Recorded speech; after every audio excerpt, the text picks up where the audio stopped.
Hello everyone, स्वागत है आप सभी लोगों का आपके अपने यूट्यूब चैनल एग्जाम सॉल्यूशन में, जहां मैं सारिका द्विवेदी एक बार फिर से आप सभी लोगों के लिए एक हिंदी का सुपर टेट का जो 2019 में पेपर हुआ है वो लेकर के आई हूं। और इसमें आपको 2019 पेपर के कंप्लीट हिंदी का क्वेश्चन पेपर मिलेगा और उसी को डिटेल में सॉल्व करेंगे। और इसी से आप आगे भी अपनी तैयारी जारी रख सकते हो कि आपके पेपर में कैसे क्वेश्चन पूछे जा रहे हैं और आगे कैसे पूछे जाने के चांसेस हैं। तो चलिए स्टार्ट करते हैं। देखेंगे आज का पहला क्वेश्चन है हमारा, कृदंत प्रत्यय किन शब्दों के साथ में जुड़ते हैं। सबसे पहली बात आती है कि तुम्हारे प्रत्यय कितने प्रकार के होते हैं। प्रत्यय तुम्हारे दो प्रकार के होते हैं। एक तो तुम्हारा होता है कृत प्रत्यय और तद्धित प्रत्यय। ऐसे करके आप ये समझ सकते हो, दो प्रकार के प्रत्यय, कृत प्रत्यय और तद्धित प्रत्यय। कृत प्रत्यय या फिर कृदंत प्रत्यय किन शब्दों के साथ में जुड़ते हैं, तो ये आपकी क्रिया के साथ में जुड़ते हैं। बाकी के सारे जो भी प्रत्यय होते हैं, संज्ञा सर्वनाम, इन सभी के साथ में, लेकिन जो कृत प्रत्यय होते हैं, कृदंत प्रत्यय, ये आपके क्रिया के साथ में जुड़ते हैं। इसलिए इस क्वेश्चन का आंसर आपका सी हो जाएगा। सेकंड क्वेश्चन पे चलेंगे। सेकंड क्वेश्चन आपका कहता है, जो व्याकरण जानता है वाक्यांश के लिए एक शब्द बताइए। मीन्स कि ये आपका एक क्वेश्चन पूछा गया है वाक्यांश से कि शब्दों के लिए अनेक शब्दों के लिए एक शब्द से आपका एक क्वेश्चन पूछा गया है। जो व्याकरण को जानता है उसे क्या कहा जाएगा, तो व्याकरण जानने वाले को वैयाकरण कहा जाता है। तो इसमें आपका बी वाला ऑप्शन करेक्ट है इसमें। ठीक है, 20 क्वेश्चन आपको पता होगा कि आपके सुपर टेट के पेपर में 20 क्वेश्चन हिंदी से आते हैं और ऐसे ही क्वेश्चन आपको यूपी टेट के पेपर में भी मिलेंगे। थर्ड क्वेश्चन है, सरस्वती पत्रिका के संपादक कौन थे। सूर्यकांत त्रिपाठी निराला, महावीर प्रसाद द्विवेदी, भारतेंदु हरिश्चंद्र या फिर बाल मुकुंद गुप्त। सरस्वती पत्रिका के संपादन महावीर प्रसाद द्विवेदी थे। बी वाला आंसर इसका सही हो जाएगा। सरस्वती पत्रिका का संपादन महावीर प्रसाद द्विवेदी जी ने किया था। अगले प्रश्न पर चलेंगे, क्वेश्चन नंबर 4। चिदंबरा पर ज्ञानपीठ पुरस्कार किसको प्राप्त हुआ था। चिदंबरा किसकी रचना आप सभी लोग जानते हो, सुमित्रा नंदन पंत की है और इसी वजह से चिदंबरा पर ज्ञानपीठ पुरस्कार भी सुमित्रा नंदन पंत को मिला था। बी वाला ऑप्शन आपका सही हो जाएगा इस क्वेश्चन के लिए। बेसिक क्वेश्चन ही पूछे गए, बहुत ज्यादा डिटेल में आपके क्वेश्चन नहीं पूछे गए इस पेपर में। क्वेश्चन नंबर 5 देखेंगे, महान शब्द में त्वा प्रत्यय जोड़ने से कौन सा शब्द बनेगा। महान में त्वा जुड़ रही है तो महत्व बन जाएगा। देखो इसमें महनीय तो मतलब कोई मतलब ही नहीं है, महत्ता तीत्व की बात करी जा रही है। बिल्कुल आंसर क्लियर है कि महत्व हो जाएगा। क्वेश्चन नंबर 6 देखेंगे, महावीर प्रसाद द्विवेदी ने आदिकाल को किसकी संज्ञा दी है। आदिकाल को महावीर प्रसाद द्विवेदी जी ने कहा है बीज वपन काल। ठीक है, बीज वपन काल महावीर प्रसाद द्विवेदी जी ने आदिकाल को कहा है। तो आपका ए वाला आंसर इसमें बिल्कुल सही है। अगले प्रश्न की तरफ चलेंगे, हिंदी शब्द किस भाषा से लिया गया है। देखो भाई, हिंदी हमारी भाषा, लेकिन ये खुद ही किस शब्द से लिया गया है, संस्कृत, फारसी, हिंदी या फिर अरबी। तो आपको बता दें हिंदी आपका फारसी भाषा से लिया गया है, फारसी। तो बी वाला ऑप्शन आपका इसमें करेक्ट हो जाएगा। आपको ऐसे ही सभी सब्जेक्ट का पेपर मिल जाएगा, सुपर टेट का कंप्लीट पेपर सब्जेक्ट वाइज मिलेगा। लेकिन आपका क्वेश्चन नंबर 8 देखेंगे, निम्नलिखित में से तत्सम शब्द कौन सा है। आंख, पांव, गांव या फिर ग्रह। तत्सम शब्द पूछा गया है, मतलब तत्सम शब्द आप जानते होंगे वो शब्द जो कि संस्कृत से जो के त्यों ले लिए गए हैं और उनका उपयोग हम लोग बड़े ही आराम से हिंदी में कर रहे हैं, वो हमारे तत्सम शब्द होते हैं। तो तत्सम शब्द हमारे कौन सा हो जाएगा, ग्रह हो जाएगा, जिसे कि घर कहा जाता है, तत्सम शब्द है ये हमारा। ठीक है, अब देखो आपका इस 20 नंबर में एक पैसेज भी पूछा गया है। पैसेज क्या कह रहा है हमारा, पहले हमको पैसेज सॉल्व करने से पहले हमको क्वेश्चन पढ़ना पड़ेगा डिटेल में। ठीक है, क्वेश्चन हमारा क्या कहता है वो जानेंगे, उसके बाद फिर हम पैसेज में ढूंढेंगे कि ये लाइन आपकी कहाँ पर लिखी गई है।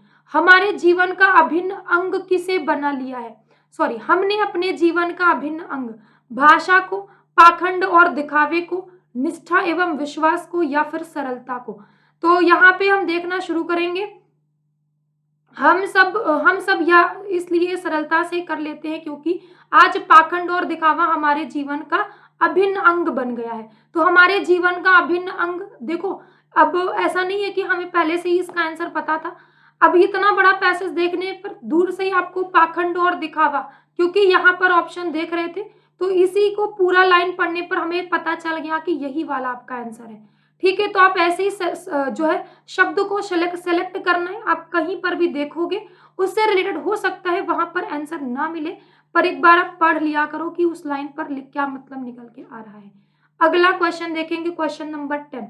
छलने की कला का हम किस प्रकार उपयोग करते हैं? छलने की कला, छलन जो होती है, खुलकर, आवश्यकता अनुसार, पूरी निष्ठा से या फिर सरलता से। अब हम यहाँ पे ढूंढेंगे कुछ। ये देखो, छलने कुछ समझ में आ रहा है। अपने सार्वजनिक जीवन अथवा निजी जीवन में कहीं भी देखें, हम एक दूसरे को छलने की कला का खुलकर उपयोग करते हैं, इसके बावजूद या विश्वास करते हैं कि हम ऐसा कुछ भी नहीं कर रहे हैं। देख रहे हो, तो यहां पर देखो, एक दूसरे को छलने की कला का खुलकर उपयोग कर रहे हैं। आंसर आपको तुरंत से मिल गया है, क्या हो जाएगा? ए वाला आंसर आपका यहाँ पर सही है। तो आई होप ये सारी चीजें क्लियर हो रही होंगी। पेपर बहुत ज्यादा टफ नहीं है, हिंदी का बिल्कुल मॉडरेट पेपर है। बीती विभावरी जागरी, अंबर पनघट में डुबो रही, तारा घट उषा नागरी। उपर्युक्त पंक्तियों में कौन सा अलंकार है? आपका एक अलंकार से भी क्वेश्चन पूछा गया है। तो अलंकार में आप जानते हो अनुप्रास अलंकार क्या कहता है? अनुप्रास अलंकार मीन्स जहां पर एक ही वर्ण की आवृत्ति एक से अधिक बार होती है, तो वहां पर अनुप्रास अलंकार। उपमा अलंकार मीन्स कि जब तुलना वगैरह की बात करी जाती है वहां पर उपमा अलंकार।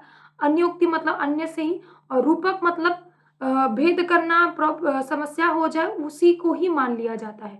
जैसे कि तारा रूपी पनघट, ठीक है, सॉरी, अंबर रूपी पनघट, मतलब अंबर को ही पनघट मान लिया गया, तो अंबर रूपी पनघट में डुबो रही थी।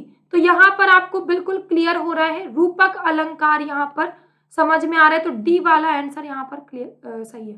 तो इस क्वेश्चन का डी वाला आंसर सही हो जाएगा, अंबर रूपी पनघट में। ठीक है, कि मतलब वही मान ली जाती हैं चीजें, तो इस वजह से यहाँ पर रूपक अलंकार हो जाएगा। क्वेश्चन नंबर 12 देखेंगे, यद्यपि सुजात सुलक्षणी। आप देखो कि पेपर कैसा पूछा गया है। सुबरन सरस सुव्रत, भूषण बिनु न बिराजई, कविता बनिता मित्त। अब अलंकार को परिभाषित करने वाली उपर्युक्त पंक्तियां, अब देखो आपको पंक्ति दे दी गई है कि यह किस कवि के द्वारा लिखी गई है। अब आपको कैसे, मान लो अगर आपको ये कविता नहीं, पंक्ति नहीं पता है किसकी है, तो आप आइडिया कैसे लगाओगे? देखो, केशवदास की नहीं हो सकती है, हो भी सकती है, नहीं भी हो सकती है, क्योंकि अब देखो बिहारी की तो नहीं है, बिहारी की बिहारी सत सही है, आप जानते हो। सेनापति की भी नहीं, केशवदास कैसे समझ में आ रहे? भूषण जी का वर्णन किया गया है, ठीक है, भूषण जी का। यद्यपि सुजाति सुलक्षणी, सुबरन सरस सुरवत, भूषण बिनु न बिराजई, कविता बनिता मित्त। ये पंक्ति आपकी केशव दास जी के द्वारा लिखी गई है। कुछ पंक्तियां आपको, जो जिन्होंने हिंदी ज्यादा नहीं पढ़ी है उनको हो सकता है प्रॉब्लम हो, पर आपको एक दो क्वेश्चन आपको पंक्तियों से रिलेटेड पूछा जा सकता है, या कोई कथन किसी की फेमस हो, ये किसने कही है, या ये पंक्ति किसकी है, ऐसे क्वेश्चन आपके पूछ सकता है। तो ए वाला आंसर सही था। क्वेश्चन नंबर 13 देखेंगे, निम्नलिखित में से कौन सा शब्द सरस्वती का पर्याय नहीं है? सरस्वती जी का, वीणा पाणी, भारती, वाग्देवी या फिर जानवी। तो सरस्वती का पर्यायवाची आपको पता ही है कि जानवी नहीं है, हो जाएगा।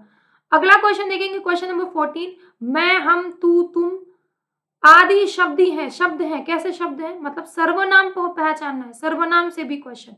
मैं, हम, तू, तुम बिल्कुल क्लियर है। संबंधवाचक मतलब जो ऐसे करके आए, जो काटो बोगे वही काटोगे, ऐसे करके जब संबंधवाचक सर्वनाम। कुछ भी निश्चित नहीं हो वहां पर अनिश्चयवाचक। प्रश्नवाचक, जब आपसे प्रश्न पूछा जाता है वहां पर प्रश्नवाचक सर्वनाम। लेकिन पुरुषवाचक सर्वनाम मैं, हम, तुम, तू, तो ये सारी चीजें आपके पुरुषवाचक सर्वनाम के अंतर्गत आती हैं। ठीक है, चलेंगे आगे की तरफ। अगला क्वेश्चन देखेंगे, क्वेश्चन नंबर 15। निम्नलिखित में से महाप्राण व्यंजन के में कौन से हैं? महाप्राण व्यंजन, महाप्राण में आपको देखो पूछा जाता है अल्प प्राण में क्या विशेषता होती है। ठीक है, अल्प प्राण व्यंजन कौन कौन से हैं, या फिर आपके महाप्राण व्यंजन कौन कौन से हैं? तो अल्प प्राण में आपके आते हैं पहला, तीसरा और पांचवा वर्ण जो भी है वो अल्प प्राण में। महाप्राण में दूसरे और चौथे वर्ण वाले पंचमाक्षर होते हैं ना, वैसे ही दूसरा और चौथा। अब देखो का, ख, च, छ, ट, ठ, ता, थ, प, फ, सारे के सारे तुम्हारे द्वितीय अक्षर है। ठीक है, तो करेक्ट आंसर क्या हो जाएगा? यही बी वाला आंसर सही हो जाएगा। समझ में आ रहा होगा। अगर नहीं समझ में आ रहा, कमेंट बॉक्स में कुछ भी लिख करके पूछ सकते हो आप मुझसे कि हमको इस वाले क्वेश्चन में प्रॉब्लम थी, आप समझा दो, तो आपको दूसरी वाले क्लास में यही एक्सप्लेन कर दिया जाएगा। बाकी वीडियो को ज़्यादा से ज़्यादा शेयर करो, चैनल को सब्सक्राइब करो। डेली आपको एक क्लास, एक पेपर, बहुत सारी चीज़ें आपको यहाँ पर सीखने को मिलेंगी। क्वेश्चन नंबर 16 देखेंगे। जब प्रथम शब्द संख्यावाची हो, दूसरा शब्द संज्ञा हो, तो कौन सा समास होगा? भाई ये बचपन से पढ़ते चले आ रहे हो। पहला अक्षर तुम्हारा, पहला शब्द संख्यावाची मीन्स की द्विगु समास हो जाएगा। बिल्कुल सोचने की जरूरत ही नहीं है। कर्मधारय की बात करेंगे तो विशेषण और विशेष्य का योग होता है। तत्पुरुष की बात करेंगे तो आप जानते हो कि इसमें उत्तर पद प्रधान होता है और कारक शब्द ज्यादा मिलते हैं, मतलब कारक बीच में मिल जाता है, वो तत्पुरुष समास होते हैं। बहुब्री में अन्य पद की विशेषता होती है, अन्य पद प्रधान होते हैं, वहां पर आपका बहुब्री समास। तो फिलहाल आपका ए वाला आंसर इसमें करेक्ट है। क्वेश्चन नंबर 17 देखेंगे। तुम मांसहीन, तुम रक्तहीन, हे अस्थि शेष तुम अस्थिहीन, तुम शुद्ध बुद्ध आत्मा केवल, हे चिर पुराण, हे चिर नवीन। कौन सा अलंकार, मीन्स की अलंकार से ये दूसरा क्वेश्चन पूछा गया है। देखो, विरोधाभास, विशेषण विपर्य, मानवीकरण, दृष्टांत। देखो यहाँ पर क्या बोल रहा है, तुम मांसहीन, तुम रक्तहीन। ठीक है, तुम्हारे पास मांस भी नहीं है और तुम रक्त से भी हीन हो। तुम्हारे पास अस्थियां भी शेष हैं और तुम अस्थिहीन भी हो। ठीक है, समझ रहे हो कि नहीं समझ रहे हो? तुम शुद्ध बुद्ध आत्मा केवल, हे चिर पुराण, हे चिर नवीन।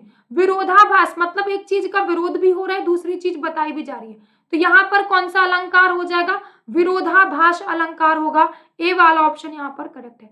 अगला 20 क्वेश्चन आते हैं, तो 20 क्वेश्चन इस वीडियो में डिस्कस किए जाएंगे। क्वेश्चन नंबर 18, निम्नलिखित में से कौन सा योजक चिन्ह है? योजक चिन्ह की बात करी जाए, ये तो आपका पूर्ण विराम हो गया, ये आपका कॉमा वाला हो गया, तो अल्प विराम हो गया।